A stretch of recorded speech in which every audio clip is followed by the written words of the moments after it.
창조절 셋째 주일입니다. 그리고 한가위 감사주일입니다. 우리 함께 마음 모두 묵상하며 주님께 예배를 드리겠습니다. 그러므로 내가 너희에게 이르노니 목숨을 위하여 무엇을 먹을까 무엇을 마실까 몸을 위하여 무엇을 입을까 염려하지 말라. 목숨이 음식보다 중하지 아니하며 몸이 의복보다 중하지 아니하냐. 생명의 하나님, 추석 명절을 맞이하면서 저희가 함께 나와 예배드립니다. 여러모로 마음이 분주한 일상입니다. 그 가운데서도 우리에게 일용할 양식을 주시고 우리에게 미래를 주시고 오늘을 감사할 수 있게 인도하시는 하나님 앞에 우리가 기뻐하면서 찬양하며 머리 숙이는 복된 시간 되게 하여 주시옵소서. 성령께서 함께 하시기를 원하오며 예수 그리스도 이름으로 기도하옵나이다. 아멘.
함께 사도신경으로 우리의 신앙을 고백하시겠습니다.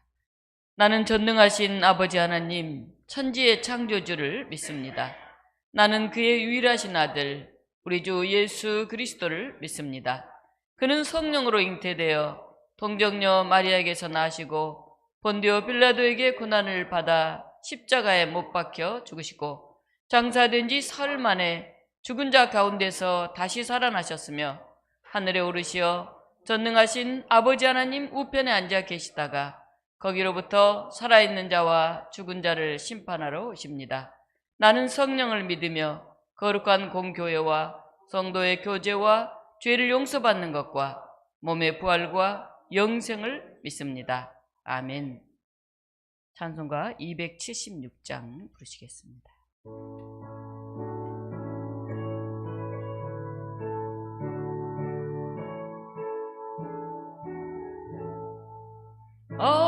아버지여 이 죄인을 용납하여 주시고 예수님의 이름으로 구원하여 주소서. 아버지를 떠나산 지 벌써 험한 길에 걷어봄이 이제 돌아옵니다. 전에 하던 헛된 일을 이토하게 여기고 겸손하게 엎드려서 용서하십니다. 은혜 감당 못하오나 회개하는 영혼과 나의 약한 육신까지 그에 드리옵니다. 나의 죄를 사하시고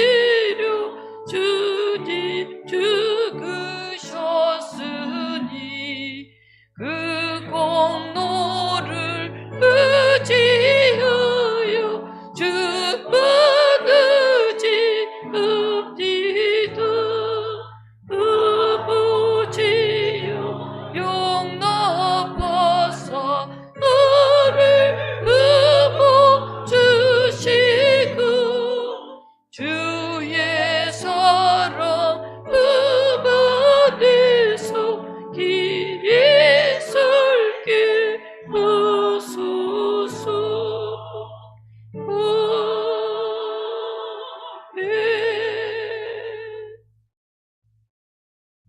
교독문 31번 시편 68편 함께 교독으로 봉독합니다.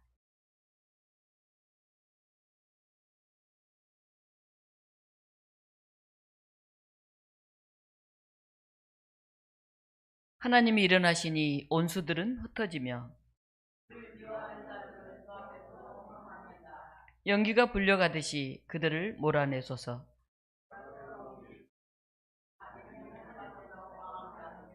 의인은 기뻐하여 하나님 앞에서 뛰놀며 기뻐하고 즐거워할지어다.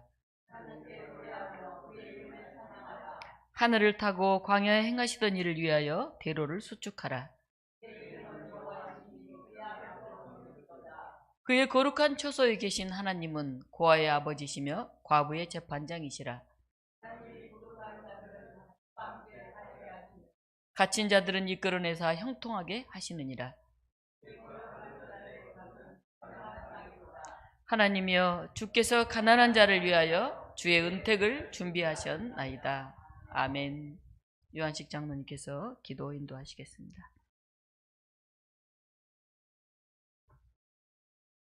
풍성한 결실의 가을을 허락하신 하나님,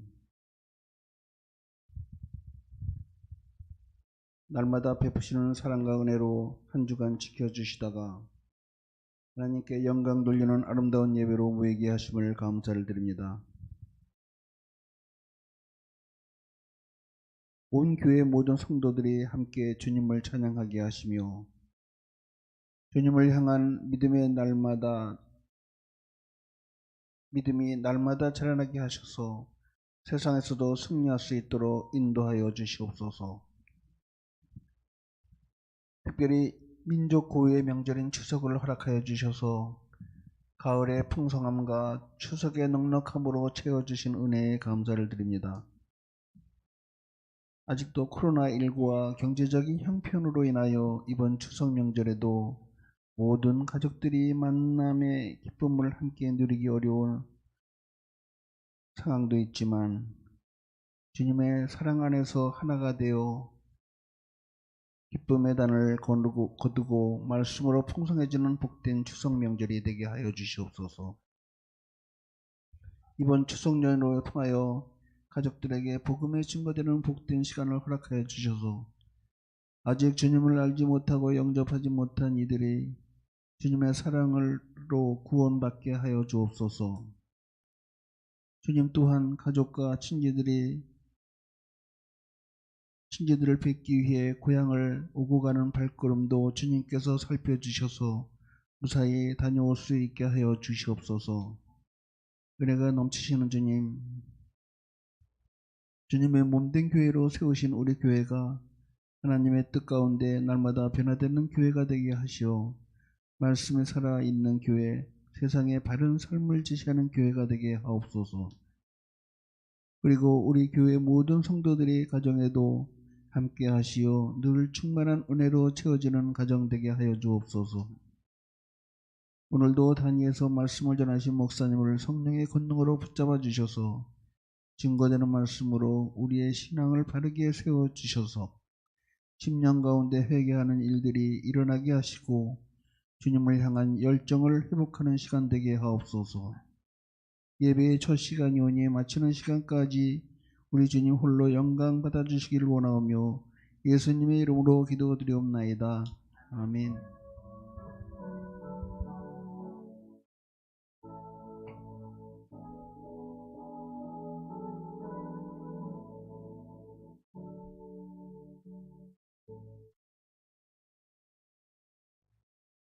이 시간은 여신도들의 특성이 있겠습니다.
네, 우리 감사의 절기에 딱 맞는 곡성을 해주셨습니다. 취소할 건 많은데 일꾼들이 없으니까 열심히 전도하자는 가사가 굉장히 마음에 와닿습니다. 오늘 주어지는 우리에게 주신 본문은 마태복음 18장 21절로 35절 말씀입니다. 우리 신약성경 31쪽에 있고 또 앞에 자막으로 본문이 나올 줄 압니다. 우리 교독으로 함께 봉독하겠습니다. 마태복음 18장 31절로 마태복음 18장 21절로 35절 말씀입니다. 그때 베드로가 나와 이르되 주여 형제가 내게 죄를 범하면 몇 번이나 용서하여 주리이까 7번까지 하오리이까.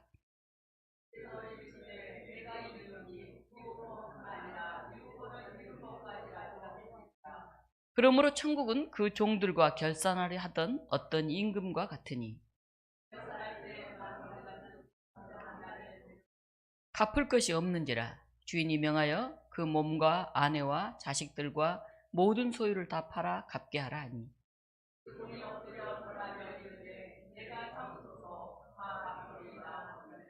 그 종의 주인이 불쌍히 여겨 놓아 보내며 그 빚을 탕감하여 주었더니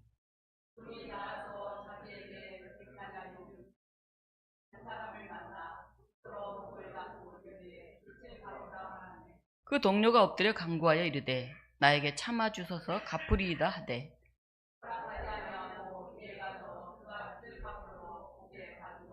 그 동료들이 그것을 보고 몹시 딱하게 여겨 주인에게 가서 그 일을 다 알리니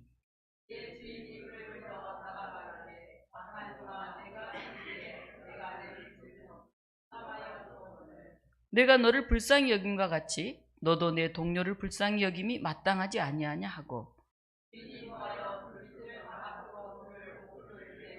함께 읽습니다. 너희가 각각 마음으로부터 형제를 용서하지 아니하면 나의 하늘 아버지께서도 너에게 이같이 하시리라. 아멘. 오늘 본문을 가지고 490번의 용서라고 하는 제목으로 말씀을 전하겠습니다.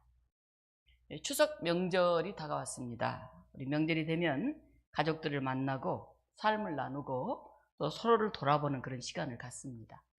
자녀들은 부모님들을 만나기 위해서 5시간에서 10시간이 넘도록 길에서 시간을 보내면서도 고향집을 찾습니다. 우리 조 목사님이 연휴 차 타기 힘들어하는 데리고 꼭 명절이나 뭐 절기 때마다 그 멀리 갔다 오는 모습을 보면서 아마 기다리고 있는 부모님들이 계시기 때문에 그 길을 가지 않을까 생각을 합니다. 부모님들은 또 자녀들을 기다리면서 정성을 기울입니다. 저희 어머님은 어촌에서 자라가지고 굉장히 싱싱한 걸 좋아하시는데 수산시장에 가서 생선을 사야 겨우 마음에 들어 하십니다.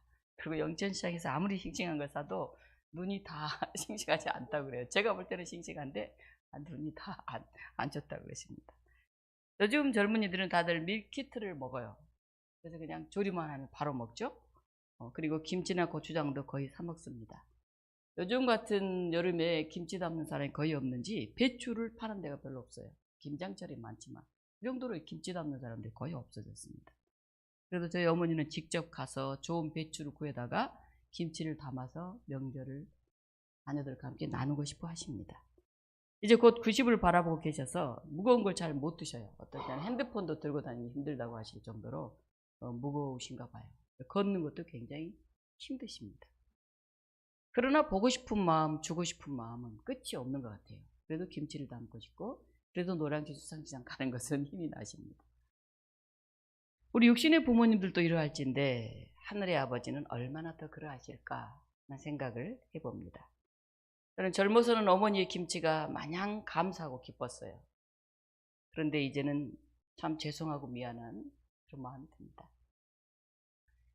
명절이면 형제 자매들 동서들과 함께 모이는 것을 힘들어하는 그런 시대가 이미 다가와 있습니다. 서로의 가치관, 생활 습관, 문화 이게 너무 달라져서 서로 맞추기가 점점 어려워져 갑니다. 예전에는 어른들이 하자고 하면 따라가는 그런 분위기였다고 한다면 지금은 다들 자기 가치관과 우선순위에 맞게 행동하려고 합니다. 또 때로는 잘 사는 형제, 성공한 형제, 잘된 조카들과 비교되어서 만남을 힘들어하는 사람들도 점점 많아져 갑니다. 서로 만나서 사랑을 나누고 격려하고 지지하는 그런 우리의 명절이 비교가 되고 자존심이 상하고 서로의 차이만을 더 많이 느끼면서 부담스러운 명절이 되어가지는 않는지 돌아봅니다. 사랑하는 교우 여러분, 여러분은 올 명절 어떤 마음으로 맞이하고 있습니까? 또 다가왔어. 이렇게 생각한 사람들 계십니까? 사랑이 있고 화해가 있는 명절이 되었으면 좋겠습니다. 혹시나 서운하고 갈등이 있다면 서로 용납하고 용서하고 받아들일 수 있었으면 좋겠습니다. 오늘 본문이 이 본문이 딱 주어졌어요. 그래서 명절이라 좀 신나는 본문을 하고 싶었는데 제가 교회력에 맞춰서 설교를 하고 있기 때문에 이 본문을 가지고 묵상을 해보았습니다. 용서라는 것, 그건 결코 쉬운 일이 아닌 것 같습니다. 오늘 본문에서 예수님은 용서에 대해 이야기하고 계십니다. 베드로가 묻습니다. 형제가 죄를 범하면 몇 번이나 용서할까요? 7번이면 될까요? 용서가 뭡니까? 지은 죄나 잘못한 일에 대해서 꾸짖거나 벌하지 아니하고 덮어주는 거예요. 유대사회에서 그런 자에게는 보통 3번 정도 용서를 해주고 나서 4번째는 용서하지 않았습니다. 우리나라에서도 3, 4번이라는 말이 있지 않습니까? 1번, 2번은 몰라도 3번째는 못 봐줘.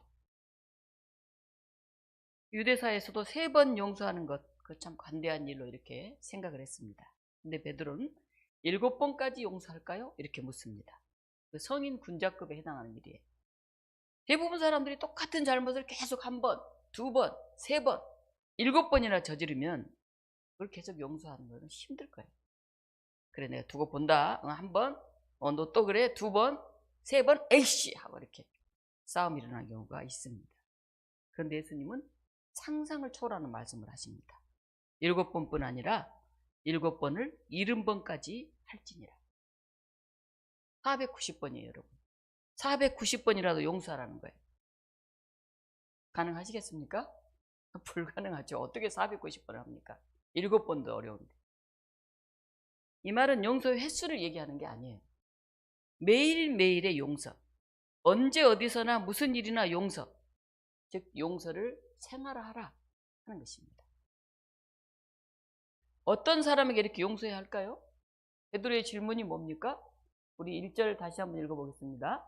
그때 베드로가 나와 이르되 주여 형제가 내게 죄를 범하면 몇 번이나 용서하여 주리이까? 7번까지 하오리이까? 누가 죄를 범하면요? 형제가 죄를 범하면. 우리 믿음의 형제들 얘기하는 거죠. 같은 믿음을 가지고 같이 예수를 믿는다고 하면서도 자꾸 실수하고 잘못하고 눈에 아주 가시 같은 그런 사람들. 때로는 우리 진짜 형제들 속에 그런 사람이 있을 수도 있어요. 가족들 속에서도. 예수님 말씀은 그거죠. 형제를 용서하고자 하는 성도의 마음에는 한계가 없어야 한다. 그 얘기를 하시는 겁니다. 사람들은 예수님이 엄청난 대답. 490번이라도 용서하라고? 끊임없이 용서하라고? 이건 참 받아들이기 힘들었습니다. 예수님은 이어서 천국에 관한 비유를 빚진 자 예를 들어서 들려주십니다. 마태복음만 나오는 용서에 관한 내용입니다. 23절, 24절 보면 어떤 임금이 그 종들하고 결산을 합니다. 어떤 임금, 왕, 이런 이미지는 주로 유대사회에서는 하나님을 가리키는 경우가 많습니다. 그 왕이 하는 주 역할 중에 하나가 뭡니까? 재판, 판결하는 거죠. 어떤 왕이 자신의 회계사들과 함께 장부를 살펴보면서 받을 금액과 지불할 금액을 결제하기로 합니다. 아마 이 종들이란 왕에게 종속되어 있는 조정의 관리들로 권력을 꽤 가진 그런 사람들일 거예요. 아마도 왕 앞에 제일 먼저 불려온 사람들은 왕의 신하들, 장관급이거나 어떤 지방에 세금을 걷어들이는 그런 책임자였을 가능성이 많습니다. 그는 늘 자기가 거둬들인 세금 가운데서 엄청난 액수를 살짝 빌려 쓰거나 사용한다고 생각하고 심지어 횡령하려고 하는 그런 유혹을 늘 받았을 것입니다. 지금은 컴퓨터 같은 걸로 다 하니까 속이기가 쉽지 않지만 당시에 이렇게 손으로 받아서 전하는 거 얼마든지 가운데서 대칭 삥땅할 수가 있죠. 그가 왕에게 소환될 당시 보니까 1만 달란트의 돈을 빚지고 있다는 것을 깨달았습니다. 1달란트가 얼마냐 하면 6천 데나리온에 해당하는 금액이에요. 그리고 1데나리온은 노동자 하루 일당이에요. 그러니까 1달란트만 갚으려고 해도 16년 4,000일을 일해야 갚을 수 있다는 거예요. 1달란트. 근데 지금 몇 달란트입니까, 이게? 몇 달란트예요? 10,000달란트. 갚을 수 있겠습니까? 1달란트도 16년 이상 일해야 되는데 10,000달란트를 평생에 갚을 수 있겠어요? 아마 우리 돈으로 계산해 보면 6조 정도 될 거라고 이렇게 생각을 합니다. 6조. 어마어마하죠? 6억도 아니고요. 이 종은 천문학적인 빚을 진 거예요. 25절에 보면 그 몸과 아내와 자식들과 모든 소유를 다 팔아 갚게 하라. 그 사람은 10,000달란트 갚는 게 불가능하죠. 그래서 자기의 몸뚱아리, 그의 아내, 그의 자식들, 그가 가진 모든 걸 다 팔아서 갚으라고 해요.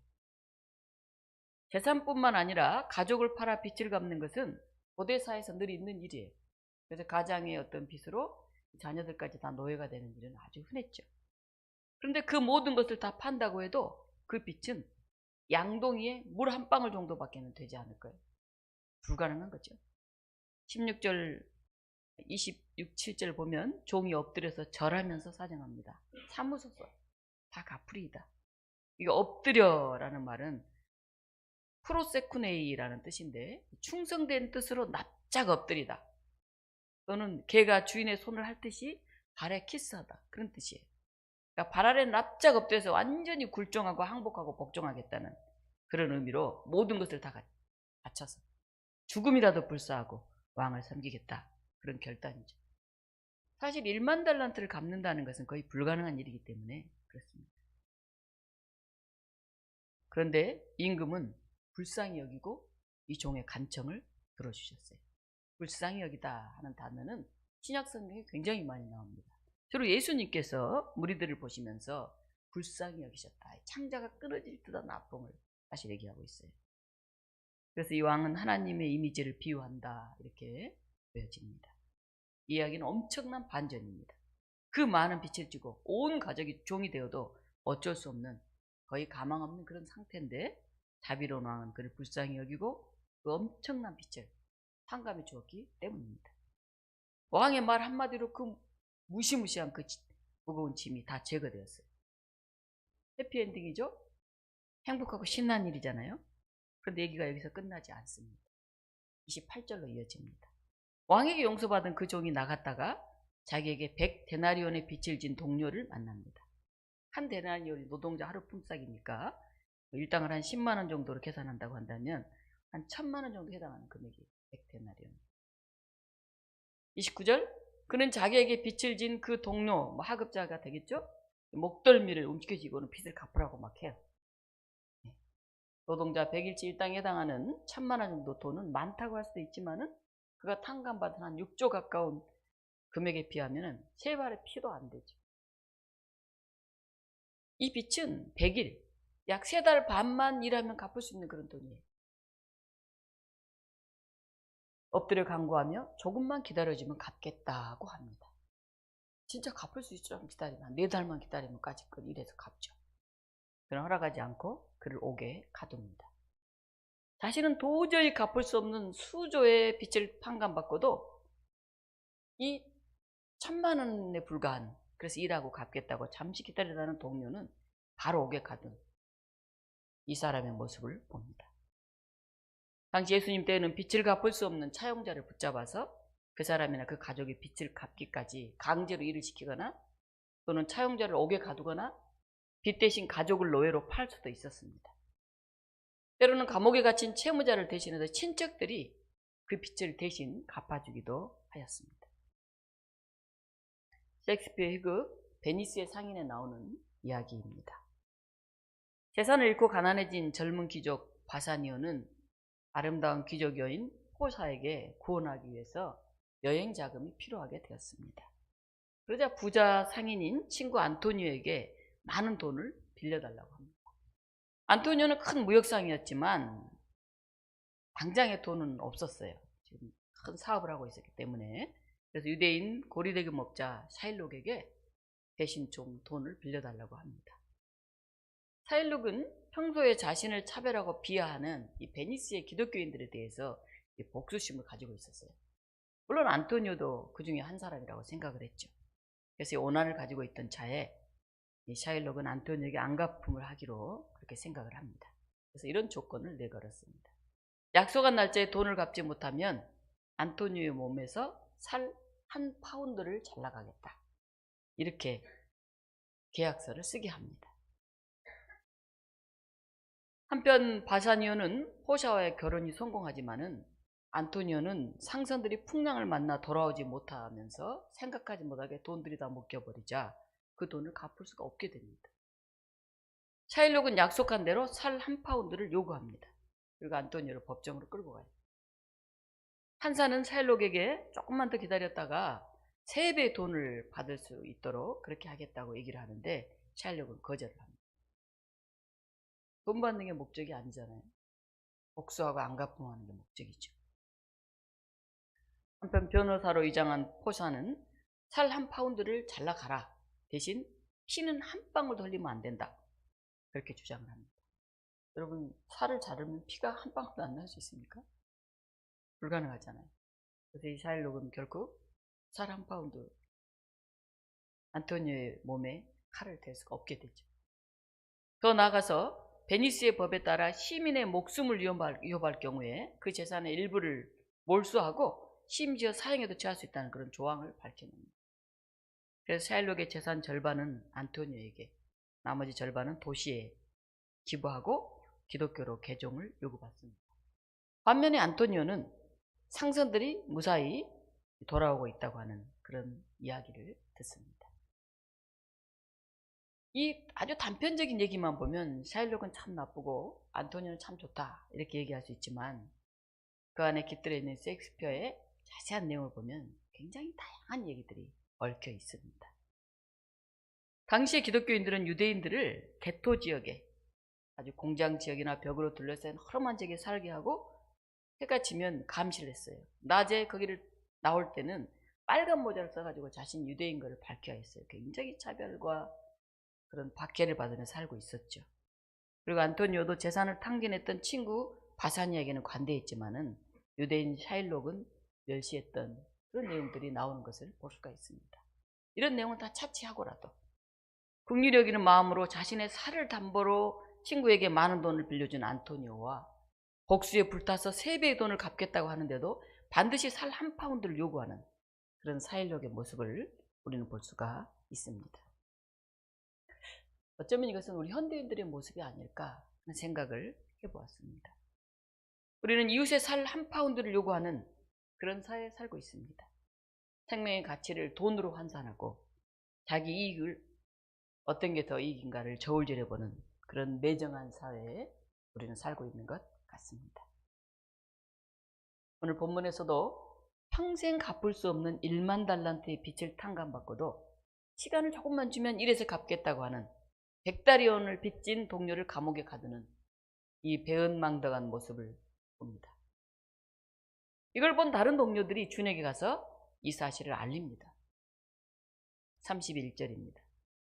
그 동료들이 그것을 보고 몹시 딱하게 여겨 주인에게 가서 그 일을 다 알리니 이에 주인이 그를 불러다가 말하되 악한 종아, 내가 빌기로 너의 빚을 전부 탕감하여 주었거늘 내가 너를 불쌍히 여긴과 같이 너도 내 동료를 불쌍히 여김이 마땅하지 아니하냐 하고 주인이 노하여 그 빚을 다 갚도록 그를 옥졸에게 넘기니라. 이 사람은 사실상 종신형을 선고받은 거예요. 어떻게 그 빚을 갚습니까? 감옥에서 못 나오는 거죠. 이제. 우리가 하나님께 받은 사랑과 용서는 감사하면서도 다른 사람에게는 그것을 베풀지 않는 그런 현실을 보여주고 있습니다. 오늘 본문의 마지막 35절을 함께 읽어보겠습니다. 너희가 각각 마음으로부터 형제를 용서하지 아니하면 나의 하늘 아버지께서도 너희에게 이같이 하시리라. 이 비유의 핵심은 다른 사람을 용서하지 못한 사람을 엄하게 심판해서 벌을 주라, 이게 아니에요. 예수 그리스도께서 우리 죄를 얼마나 완전하게 용서하셨는지를 깨닫는 사람은 그리스도 안에서도 다른 형제들을 향해서 관대하게 용서해야 한다 하는 얘기를 하는 것입니다. 심판이 아니라 용서가 초점입니다. 예수님은 하나님 나라는 오직 용서 위에 서 있다 하는 것을 말씀하시는 겁니다. 우리는 인생의 주인이신 하나님 앞에서 엄청난 빚을 진 사람들이라는 것을 기억해야 합니다. 그래서 주인의 탕감과 용서 없이는 도저히 풀려나기 어려운 존재라는 사실을 우리가 자각해야 돼요. 저나 여러분은 모두 하나님의 용서를 필요로 하는 사람들이에요. 우리 자신이 죄인임을 안다는 것 자체가 은총이고 선물입니다. 기독교인들이 말이 많고 남을 비판하는 데 능하다, 그런 얘기를 많이 들어요. 하나님의 용서를 모르는 엄격한 율법주의자가 되었기 때문에 그렇습니다. 우리는 하나님을 죄인들의 하나님이 아닌 의인들의 하나님, 모범생들의 하나님으로 만들었어요. 그래서 하나님의 이미지를 잘못되게 이해하고 있습니다. 그래서 그런 눈으로 동료들을 비판하는 데만 익숙해져 있어요. 자기의 큰 잘못은 보지 못하고 타인만을 비난합니다. 교회는 용기 있고 대범한 곳이겠지만 때로는 보고도 못 본 척, 듣고도 못 들은 척, 그런 자세를 가져야 합니다. 따뜻한 친교가 이루어지는 그런 교회는요, 교인들이 장님, 귀머거리, 벙어리가 많은 교회예요. 다 똑똑하고 잘난 교회는요, 따뜻하고 평화롭지가 않아요. 인도에서 상인 4사람이 똑같은 액수를 투자해서 모카를 창고에 가득 쌓아 놓았어요. 그런데 그 창고에 쥐가 너무 많아서 모카를 막 다 이렇게 상하게 하기 때문에 고양이 한 마리를 사서 놓기로 했습니다. 고양이 값도 4등분을 해서 사기로 했어요. 그래서 각 고양이 값을 똑같이 돈을 내고 사서 하나씩 맡기로 했어요. 너는 오른쪽 앞다리, 너는 오른쪽 왼쪽 앞다리, 뭐 이렇게 해서 다리 4사람이니까 고양이 다리 하나씩을 책임을 맡겼습니다. 그런데 어느 날 고양이가 앞다리, 왼쪽 다리를 다쳤어요. 그러자 그 다리의 주인이 붕대를 감고 치료를 해주었어요. 자기가 담당한 다리니까. 근데 이 고양이가 날로 가까이 갔다가 그냥 붕대에 불이 붙고 말았어요. 그러니까 놀라서 막 이리저리 날뛰는 바람에 목카더미에 불이 붙어서 다 타고 말았어요. 자, 3사람의 상인이 붕대를 감은 그 다리 주인을 고소했습니다. 붕대 감은 다리로 인해 불이 났으니까 그 다리 주인이 배상해야 된다 하는 거죠. 어떻습니까? 고양이 한 마리 넷이 다리 하나씩 맡았는데 그 붕대 감은 다리에 불이 나서 모카를 다 태웠으니 배상해야 된다. 말이 됩니까? 말 돼요? 될 수도 있겠죠. 재판장이 곰곰이 생각하더니 판결을 내렸어요. 그래? 붕대 감은 다리는 움직이기 힘들어서 절뚝거리고 나머지 3다리로 뛰어가서 불 냈으니까 나머지 3다리 주인들이 배상하라, 이렇게 판결을 내렸어요. 굉장히 지혜로운 판결을 내린 거죠. 네. 유명한 랍비 힐렐이 이렇게 말했습니다. 너희가 그 사람의 환경이나 입장이 되어보기 전에는 그 사람을 판단하지 말라. 우리가 안다고 생각하면 잘 몰라요. 자기 입장에서 보는 거예요. 저 사람의 입장에서 보면 다를 수 있습니다. 내가 상대 입장이 되어 다시 생각한다면 우리가 용서하기가 훨씬 더 쉬워질 것입니다. 받아들임이 없는 것, 서로 고발하고 너는 안 된다고 하는 말을 듣는 곳, 그것은 어디냐 하면 바로 지옥이에요. 지옥. 받아들여지고 용서받고 격려하는 곳, 그게 바로 하나님의 나라입니다. 여러분 가정이 하나님 나라처럼 되기를 원하십니까? 올 추석 여러분들이 만나는, 부모님을 만나는 자리, 형제들을 만나는 자리, 친지들을 만나는 자리가 하나님 나라가 되기를 원하십니까? 그렇다면 받아들이십시오. 예수님의 형제들끼리의 용서와 용납, 용서받은 자는 용서해야 한다는 원리를 가르칩니다. 용서는 말처럼 쉬운 게 아니에요. 상식적으로 보면 이 종은 억울한데? 이렇게 생각하는 사람도 있을 거예요.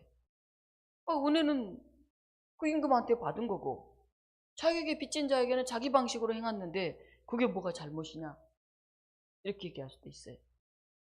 근데 예수님은 다르게 말씀하셨어요.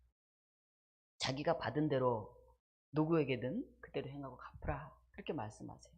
하나님에게 진 빚을, 하나님에게 받은 그 은혜가 있다고 한다면 동료 인간들에게 갚으라, 그렇게 얘기하십니다. 용서의 시작은 공짜로 받은 게 된 것이에요. 거저 받은 것, 하나님의 은총이죠. 용서가 많은 곳이 행복하고 따뜻한 곳이죠. 그 다음에는 자기 스스로 남에게 용서를 베풀어야 돼요. 받아서 베풀었잖아요. 용서를 많이 받았으면 그 다음 많이 용서해야 되잖아요. 받기는 많이 받고 베풀기는 인색하면 살벌한 세상이 되겠죠. 교회는 사람을 변화시키는 곳인데요. 사람을 변화시킨 힘은 오직 사랑과 용서뿐입니다. 교회에서 너는 안 된다, 너하고는 상대하지 못하겠다가 아니라 같이 죄 지은 사람들끼리, 같이 이미 용서받은 죄인끼리 서로 위로하고 감싸주는 거예요. 저도 여러분도 지은 죄들이 많잖아요. 그걸 우리가 하나님으로부터, 때로는 부모님으로부터, 형제들로부터 이미 용서받았잖아요. 교회에서는 서로 겸손하고 서로 양보하고 서로 남을 자기보다 낮게 여겨야 합니다. 하나님께서 우리가 죄임에도 불구하고 받아주셨듯이 우리도 형제들을 용납하는 데서 하나님 나라를 체험하게 될 것입니다. 사랑하는 독립교회 여러분, 7번씩 70번까지 용서라고 하신 예수님의 말씀을 우리가 마음에 품고 우리의 가족, 우리의 형제, 우리의 친지, 우리의 동료들을 만나는 그 마음으로 명절을 준비하는, 과일 준비하고 전 부치고 고기 굽는 그걸로 바쁘지 말고 용서가 있는, 용납함이 있는 그런 명절이 되었으면 좋겠습니다. 매일매일의 용서, 언제 어디서나 무슨 일이나 용서, 용서의 생활화를 실천하며 살아가는 우리 모두가 되기를 주님의 이름으로 축원합니다. 우리가 같이 잠깐 묵상으로 기도하겠습니다. 하나님, 참 부족한 저희들을 용서하시고 하나님의 사람 삼아주셔서 감사합니다. 받은 용서가 이렇게 큰데, 받은 은혜가 이렇게 큰데 왜 우리 마음이 이렇게 불만이 많고 불평이 많고 미움이 있을까요? 하나님, 용서할 수 있는 사람들 되게 해주십시오. 우리로 인해 행복하고 우리로 인해 기쁨이 가득한 그런 가족, 그런 교회, 그런 사회가 되게 해주십시오. 우리 함께 침묵으로 잠시 기도하겠습니다.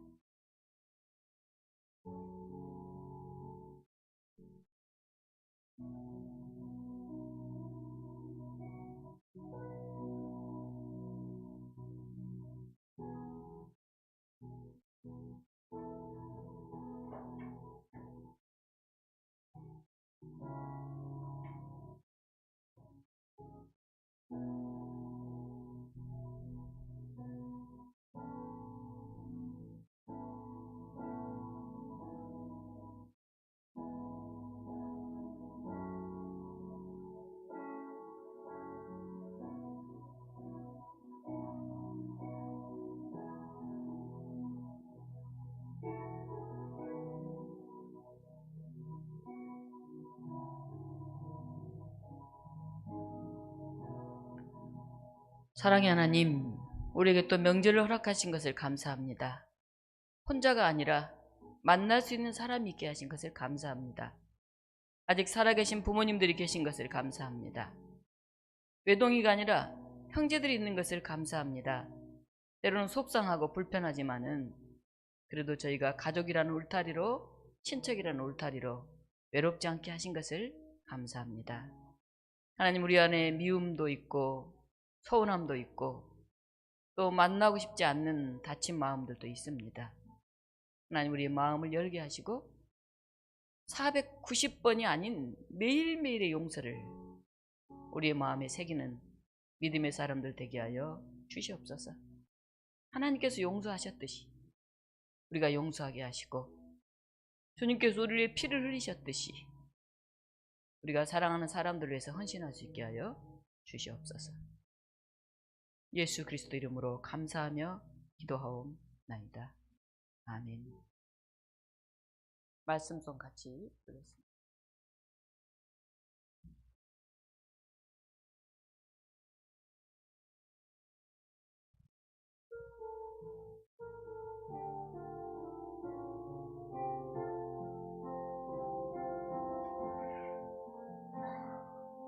이 말씀 들어서는 동안 지치지 않게 하시고 이 말씀 들어서는 동안 주님 따라 이루소서.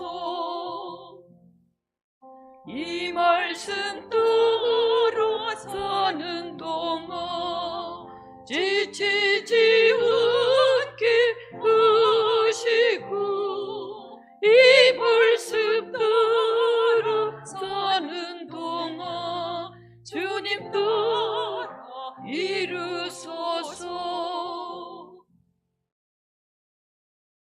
찬송가 362장 부르시면서 준비하신 봉헌 드리겠습니다.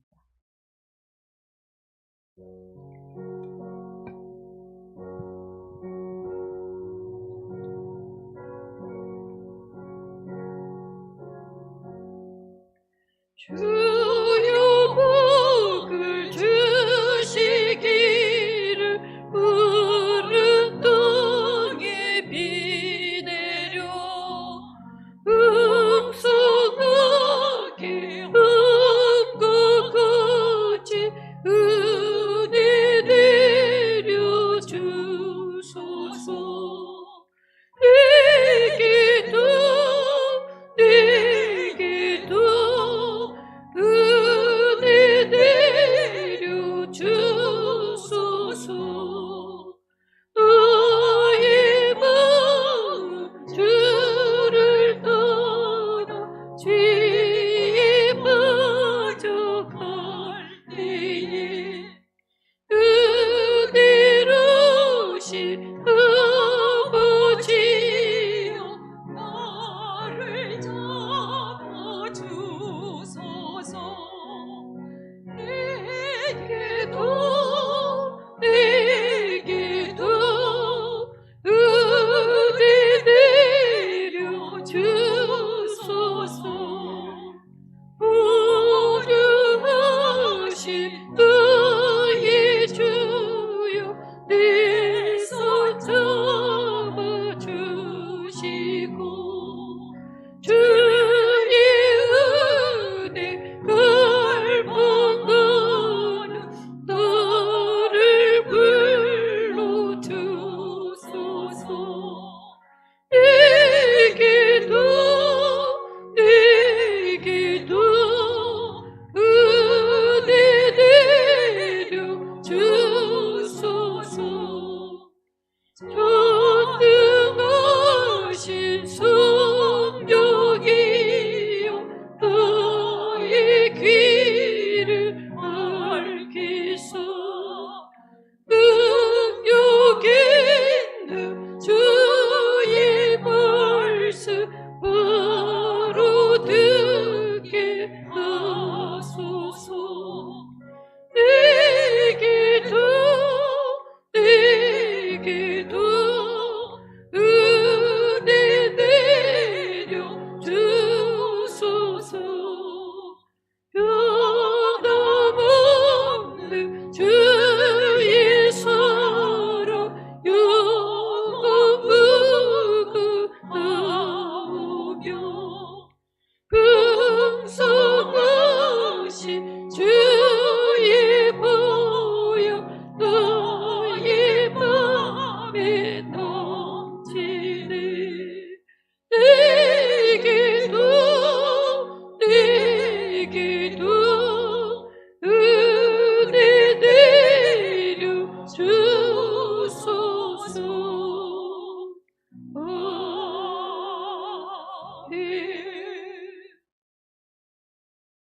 예, 알림과 교체 시간입니다. 오늘 창조절 셋째 주일이면서 한가위 주일입니다. 우리가 지금 창조절 탄소헌금을 3주째 오늘 하고 있습니다. 이게 7주간 계속 하는데요. 처음 오신 분도 계셔서 말씀드리면 우리 서울로의 기후정위원회에서 9월 이 녹색 휘장이 있는 이 9월이 창조절이 시작하는 주간입니다. 그래서 우리 인간들의 욕심 때문에 이렇게 9월 중순까지도 덥잖아요. 이번 일주일간도 덥대요. 30도가 넘고 수요일 지나면 조금 누그러져서 이제 다음 주일부터 좀 가을 날씨가 올 것 같다 그럽니다. 그러니까 우리의 욕심 때문에 뭐 자연을 파손하고 이산화탄소를 막 내뿜고 이래서 이렇게 됐지 않습니까? 그래서 그걸 좀 회개하면서 이산화탄소를 좀 줄여보자 하는 의미로 시작하고 있는 그런 창조절 탄소 금식 헌금입니다. 제가 저번에 말했듯이 뭐 비행기 타거나 멀리 갔다 온 사람들 한 10,000원 벌금 내는 마음으로 내시고 그냥 평소처럼 잘 지킨 사람은 한 1,000원 이렇게 내시고 정말 나는 뭐 흠이 없어서 낼 게 별로 없다 생각한 사람은 500원 이렇게 해서 뭐 1,000원 정도씩 7주간 꾸준히 여러분들이 탄소 헌금을 해주시면 이걸 가지고 우리 기후정위원회에서 지구를 살리는 일에 사용될 것입니다. 기도하면서 동참해 주시기 바랍니다. 지난주도 저도 깜빡 못 냈는데 이번 주에 2주 거를 냈습니다. 그래서 많은 금액을 내라는 게 아니고요. 7주간 동안 탄소 금식을 생활해보자 하는 거예요. 목적이 거기에 있습니다. 여러분들이 이번 주는 식생활 금식이에요. 하필이면 명절이라 먹을 건 많은데 식생활 금식이네요. 인스턴트 식품, 패스트푸드 덜 먹고 고기를 좀 덜 먹고 음식 남기지 않는 그런 금식을 이 한 주간 동안 실천해 주셨으면 좋겠습니다. 추석 명절을 맞이하여서 가정 예배문이 마련되어 있습니다. 이렇게 동의문교회 가정 예배문이 마련되어 있는데 한 장, 2장 이렇게 가져가셔서 가족 수만큼 가져가도 괜찮습니다. 보시고 아침에 이걸 보고 가정 예배를 드리셨으면 좋겠습니다. 오늘은 목장 예배는 쉬도록 하겠습니다. 명절 전이라 마음도 분주하고 조 목사님이 감기가 한창 가더니 폐렴기가 있다고 깜짝 놀랐는데 건강을 위해서 기도해 주셨으면 좋겠습니다. 오늘 우리 명절이라 사람들이 좀 다들 내려가고 많이 못 오시면 어떡하나 했는데 우리 진아원사님 또 딸 가정 선우윤 집사님하고 문현미 집사님 들어가시고 또 나와서 이렇게 특송까지 주셔서 감사를 드립니다. 지하 청년 또 오랜만에 왔는데 마음으로 늘 함께 다른 데서 예배 드리더라도 함께하고 있는 겁니다. 그리고 우리 유승주 우리 집사님 현주 같이 이렇게 참석했는데 오면 꽉 차고 좋은 것 같은데 안 오면 너무 허전해서 어떡하죠? 지난주 엄청 기다렸는데 안 오니까 되게 서운하더라고요. 네, 아무튼 결혼식이 점점 다가와서 여러모로 마음이 분주할 텐데 좋은 준비, 좋은 또 행복한 그런 사랑 나눔, 마음 나눔 될 수 있도록 함께 기도해 주셨으면 좋겠습니다. 잠깐 같이 기도하시겠습니다. 좋으신 하나님, 우리에게 또 명절을 주신 것을 감사드립니다.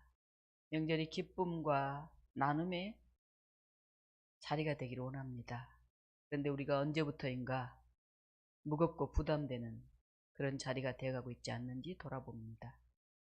형제들 간에 서로 화목하고 보고 싶고 나누고 싶고 주고 싶은 부모와 같은 그런 마음들이 회복되게 하셔서 때로는 서운한 것, 속상한 것, 자존심 상한 것 다 내려놓을 수 있게 하시고 용서하고 화해할 수 있는 형제들 간에 그런 복된 만남이 이어지게 하여 주시옵소서.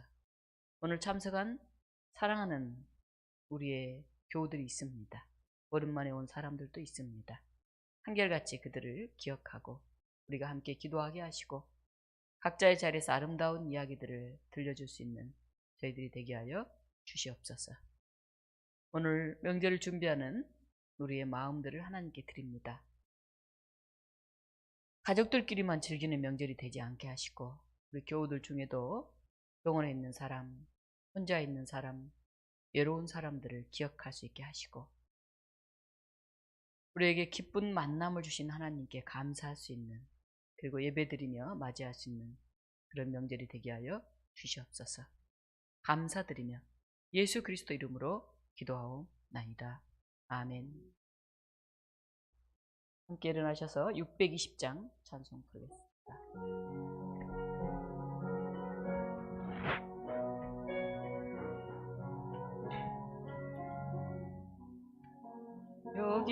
여기에 모인 우리 주의 은총 받은 자여라.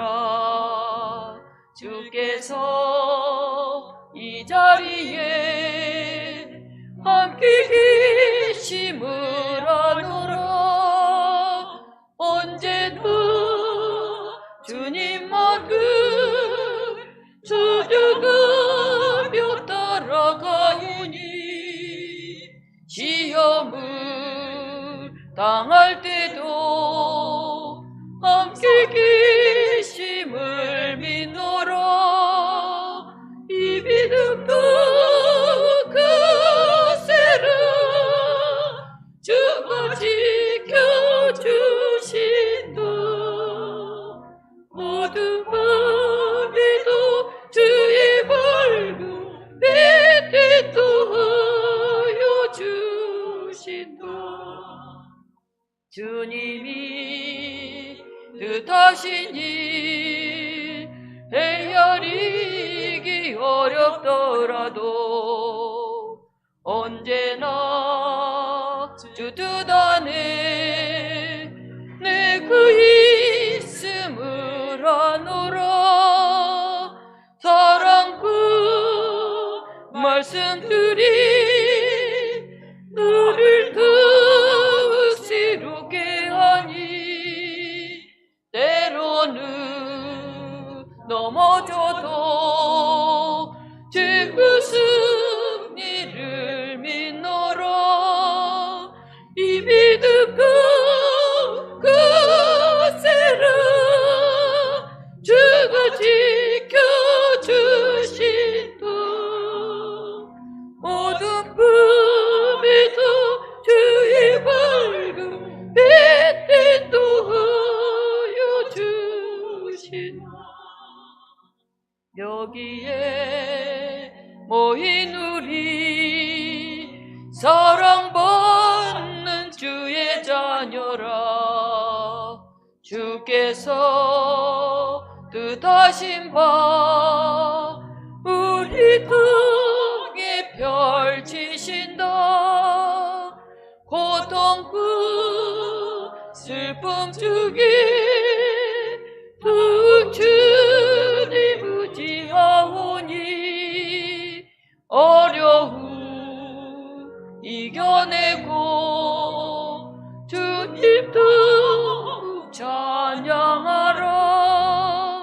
이 믿음 끝세라 주가 지켜주신 듯 모든 밤에도 주의 밝은 빛도 하여 주신다.